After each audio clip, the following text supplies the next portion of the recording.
Hello, hi, it's Adil bringing you a review of the US markets. And today is it's 23rd of October 2014. This is for obviously Friday, the 24th of October 2014. Bringing you an intermarket analysis perspective of what's happening or what is going to happen in the US markets in the next 24 hours. Okay, so basically. Let's start off. Okay, so obviously we've had stronger PMI data out of Europe, which obviously has propelled the markets higher. Obviously European markets, even though the Asian markets were down overnight and were negative. Okay, so basically it's all about Europe, basically. Obviously the German DAX rallied quite substantially, which I'll probably try and do a separate video. And but where are we now? Okay, so obviously we've had stronger earnings of US, obviously, which has propelled the Dow higher, especially Caterpillar. Okay, so we're now into the 75% fib. Okay, now what are the themes or what is the overriding theme for the US market for the next 24 hours? First of all, although we had stronger earnings, we did have weaker US PMI data. And also we had consumer confidence slightly better than expected, although it was sort of neutral out of Europe. Okay, and then obviously the leading indicators had come out strong though out of the US, so mixed bag there. Okay, the trade balance itself wasn't exactly better than expected out of New Zealand, but that's a different story altogether. So that's basically a recurring theme there. Jobless claims obviously were mixed, although the initial jobless claims that came out at 1:30 were obviously higher than expected. So obviously that wasn't a positive sign for the US markets. Now you did have weaker retail sales out of the UK, although they didn't come out as weak as everybody expected. Okay, now. The overriding theme really is this case in New York with regards to Ebola. Basically, okay, so basically we have the concern doctor quarantined on Ebola phase in Manhattan, law enforcement officials say. So obviously it's all about Ebola. That's what caused the stock market sell-off before, and that's basically what we're expecting this time round potentially as well. Now, where are we technically speaking if Ebola concerns are going to weigh? Okay, so we're in the fib 75% resistance. Okay, so obviously we've topped out there. We went as high as 775 and obviously reversed. So we're into the fib 75% resistance. Okay, so that's a solid, and obviously previous support equals resistance and horizontal resistance as well, and diagonal trendline resistance on the Dow. So that's basically where we find ourselves there. Now we can now quickly have a look at a 60-minute chart, and you can see that we topped out almost near the 200 MA, and obviously previous support equals resistance in this region as well. So that's certainly a very important resistance line. Okay, now let's have a look at the Dow Transports. Okay, the Dow Transportation Index. Okay, so we failed to take out the price action from yesterday, and obviously, as you know, we have taken out the fib. I mean, obviously this is led mainly by a weaker oil price, so always bear that in mind. So we are holding this resistance level here, so certainly is respecting that for now. Okay, whether or not that turns out to be an inverted head and shoulders formation and a continuation pattern or not, we'll soon find out. But for now, interim, it was a consolidation within yesterday's red candle move. Okay, so that's not exactly a positive sign, and that's primarily due to the fact that this is inversely correlated with oil. Oil made a comeback today off the $80 level to almost 82, and obviously that's the reason why this was relatively weak. Okay, Dow Transportation. Okay, so now let's have a look at the Russell. Okay, so Russell 2000.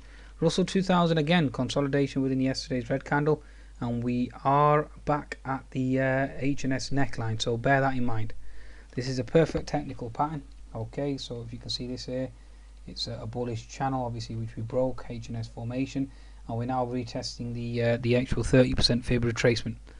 So what does that mean? It means that it's bearish. Okay, so if Russell is testing the fib 38% resistance, what do you think will be happening to the S&P 500? The S&P 500 will find itself into in deep waters as well. Okay, so if I look at the S&P 500, and basically we have obviously moved high quite substantially. Although looking at this chart right now, I mean, it has been a stellar move. So obviously we found resistance just before the 50 MA.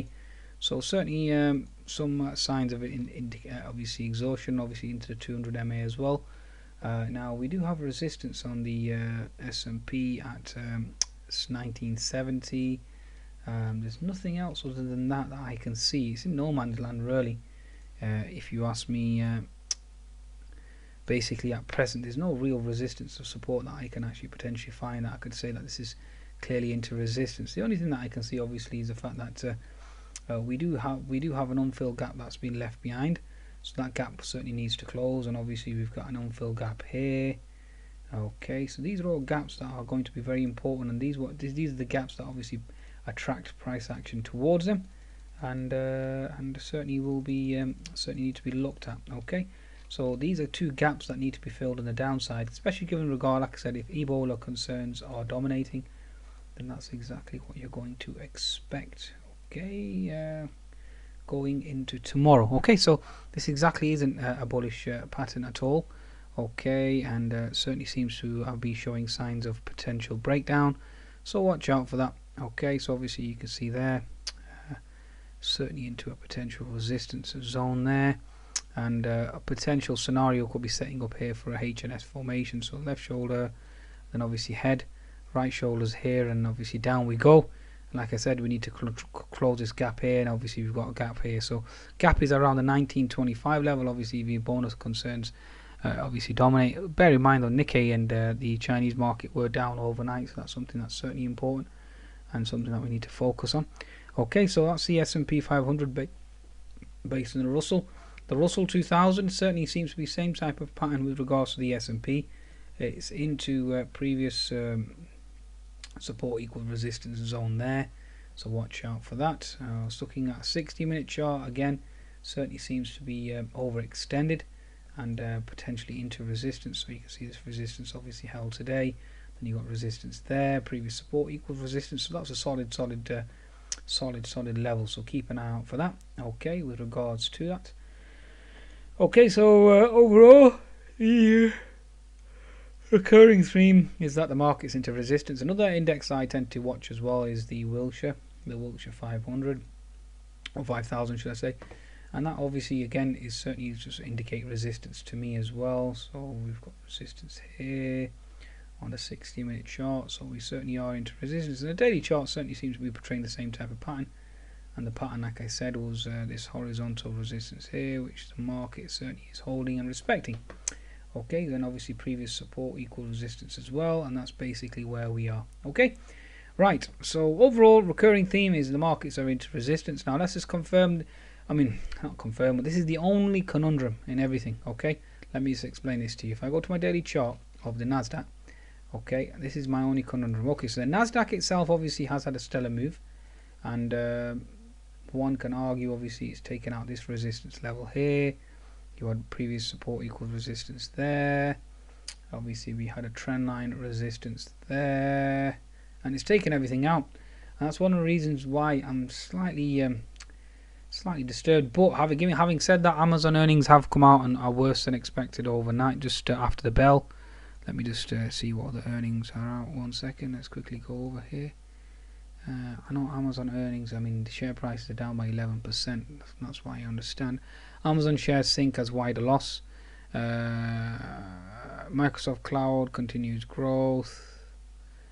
So Dow's obviously led by 3M and around. Okay, Microsoft shares restored. Reported solid pace of its cloud growth continued latest quarter. Cost tight. Mobile phone is quiet from Nokia corporate Dragon earnings. Shares rose more than 4% after hours. Results easily topped estimates achieved. Microsoft strengthened cloud business, space business, services and other companies are uniquely positioned to help companies modernize their technology. Cloud server sold the business by the web-friendly version of Office. Oh, more than double in the quarter. Okay, well, Microsoft obviously up by 4%, but Amazon down by 11%. So obviously net we're negative. And given the fact that Apple obviously has broken hours is up quite substantially, so So that's basically the theme there. Okay, so Nasdaq is my only conundrum, and if anything, you can't argue really that it's weak. It certainly is, I mean, powerful. I mean, from my perspective, we had this inverted head and shoulders formation, and the target was 4,000. Obviously, we hit that handsomely, and certainly seems to be continuing its move higher, which is quite puzzling. Okay, but anyway, that's basically where we are. Like I said, you do have two unfilled gaps below, so that's something that we're going to be focusing on. If I look at this here, and this is your gap. Okay, so these are the gaps that are going to, well, this is the only gap really for now. There's a gap obviously below as well. So again, we'll see if Ebola concerns, like I said, continue to weigh. To expect this Nasdaq certainly to close that gap very quickly. Okay, and obviously a failed bull flag would obviously create an emotive move down, and obviously we've got these gaps to fill underneath, and the inverted head and shoulders targets hit. So certainly from that perspective alone, the Nasdaq's into resistance. Now semicons, okay, semicons certainly holding this previous support equal resistance, or slammed into the 200 MA.